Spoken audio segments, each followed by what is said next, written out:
pagi, Assalamualaikum warahmatullahi wabarakatuh. Selamat pagi, salam sejahtera untuk kita semua. Untuk yang belum menyalakan videonya, silakan nyalakan videonya ya. Saya mulai untuk presentasinya. Oke, baik.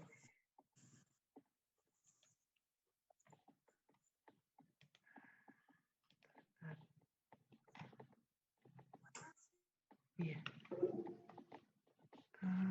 Videonya saya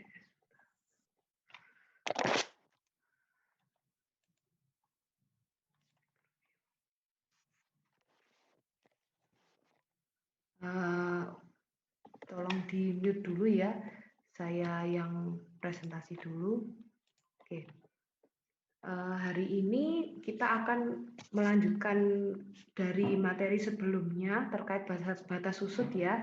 Jadi untuk sekarang kita masuk ke klasifikasi tanah.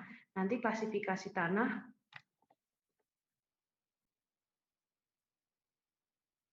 Jadi untuk klasifikasi tanah nantinya kita akan belajar tentang klasifikasi AASTO dan USCS. Nah, untuk prakteknya kita ketemu di semester depan.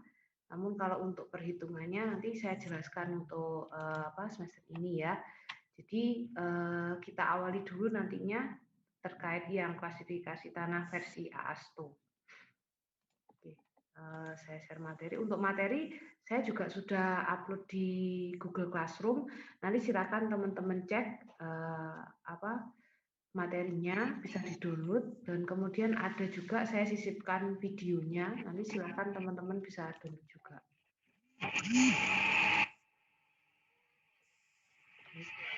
Jadi ini materi yang saya unggah di Google Classroom ya juga. Nah, jadi klasifikasi tanah itu merupakan sistem pengaturan beberapa jenis tanah yang berbeda-beda, namun mempunyai sifat yang serupa ke dalam kelompok dan subkelompok berdasarkan pemakaiannya.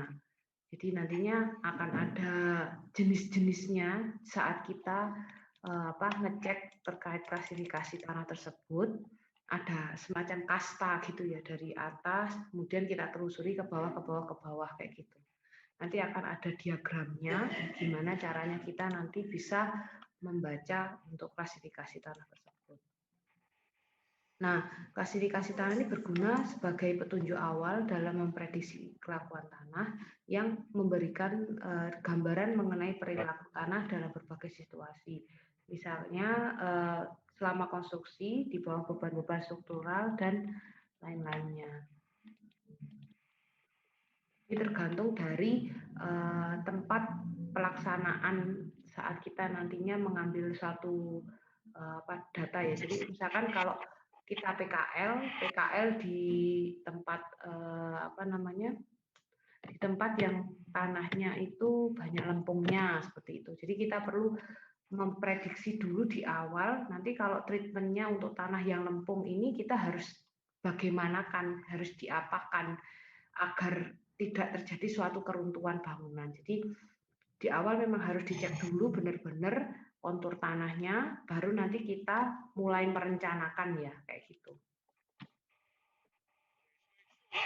Oke, saya lanjutkan. Nah, ini klasifikasi berdasarkan tekstur tanah.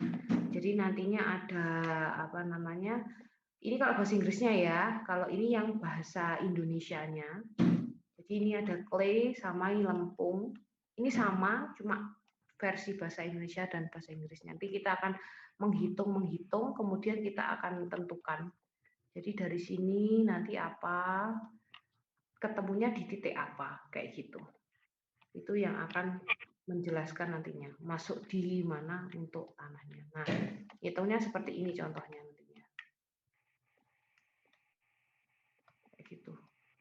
Ini perlu dihitung dulu hitungannya, baru nanti menentukan garisnya. Tekstur tanah adalah keadaan permukaan tanah yang bersangkutan. Tekstur tanah ini dipengaruhi oleh ukuran tiap butir yang ada dalam tanah. Nah, pada gambar di atas tadi, itu membagi tanah dalam beberapa kelompok berdasar ukuran butirannya. Jadi nanti ada kelompok pasir, kelompok lanau, silk, dan kelompok lempung clay. Jadi nanti ada klasifikasi diameter butirnya, kisarannya sekian sampai sekian. Nanti ini bisa diklasifikasikan sesuai dengan ketentuannya ini. Gitu. Nah, ini untuk kelas tekstur tanah ya. Jadi nanti ada pasir, lempung, lanau. Tapi kalau diomong pasir itu berarti sekian persen pasirnya. Lempung masih tergantung lempung dan lanau, tapi nggak banyak dominan pasirnya. Jadi nantinya yang belum mematikan suaranya dimatikan dulu ya. Oke. Udah mati suara kita kok. Ya, siapa ya ini yang belum matikan suaranya? Victor Damianus, ya, Victor Damianus bisa dimatikan dulu suaranya. Oke, saya lanjutkan.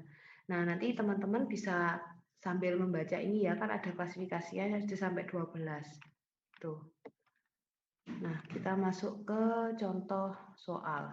Nah, ini contoh soal.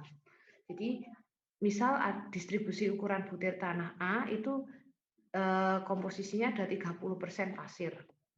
Kemudian ada 40% lanau dan 30% butiran dengan ukuran lempung. Jadi 30% yang terakhir adalah lempung. Jadi klasifikasi tekstur tanah yang bersangkutan dengan cara seperti yang ditunjukkan anak panah di samping ini ya. Jadi kan A 30%. Kita lihat dulu A. A itu adalah pasir. Kita lihat di bagian pasir. A 30. Ini ya. Campuran tanah liat dan lempung berpasir. Jadi ini daerah pasir. Kita tarik ke sini. Kemudian ada 40% lanau. 40% di sini dari lempung lanau tersebut. Kemudian 30% dari lempungnya. Tanah liat ya dari sini. Lempung gitu. Jadi nantinya ketemu di titik ini disebut campuran antara tanah liat berlempung kemudian tanah A. Masuk di tanah A. Kelihatan ya tulisannya ya. Nanti coba dibaca sendiri. Ini tanah A. Ketentuannya. Tuh. Jadi tinggal narik garisnya, lempungnya, ini lempung, maaf ini yang presentasi pasir yang ada di bawah, jadi presentasi pasirnya yang 30 ya, lihat di sini, tulisannya di sini. Kemudian nanti untuk lanau 40, lempungnya ada 30, dan pasirnya juga 30, ketemu di titik ini. Kayak gitu. Itu nanti yang disebut tanah A. Tanah liat berlempung. Nah, nanti untuk perhitungan klasifikasi tanah sesuai yang sudah saya jelaskan tadi, bahwasanya ada dua versi, USGS dan AASTO. Nah, klasifikasi tanah dengan sistem USGS dan AASTO ini menggunakan dasar yang sama, yaitu ukuran butir dan plastisitas tanah. Nah, untuk yang kedua, USGS dan AASTO sendiri ini memisahkan tanah ke dalam dua kategori tanah, yaitu tanah berbutir kasar dan tanah berbutir halus, fine granite dan coarse granite. Nah, ini untuk ketentuannya. Jadi kalau tadi kita hanya menentukan presentase lanau, clay-nya, dan pasirnya. Tapi kalau sudah masuk ke USGS dan AASTO ada sedikit perbedaan. Nantinya tabelnya ya, tabel penentunya itu agak beda di situnya nanti. Nah, ini ada uraian perbedaannya. Nanti teman-teman ini bisa dibaca sendiri.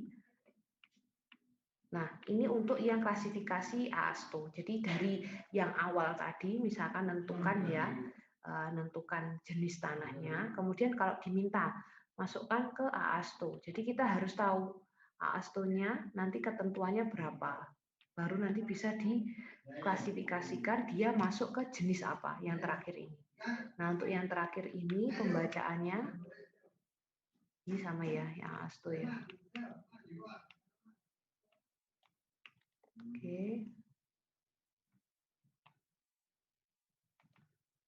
Nah, ini nanti untuk pembacaannya, klasifikasinya. Ini kalau untuk yang tanah berbutir, kalau ditemukan nilainya tanah berbutir ya, ketemunya ini yang tanah lanau lempung. Jadi nanti bisa dibacanya di sini.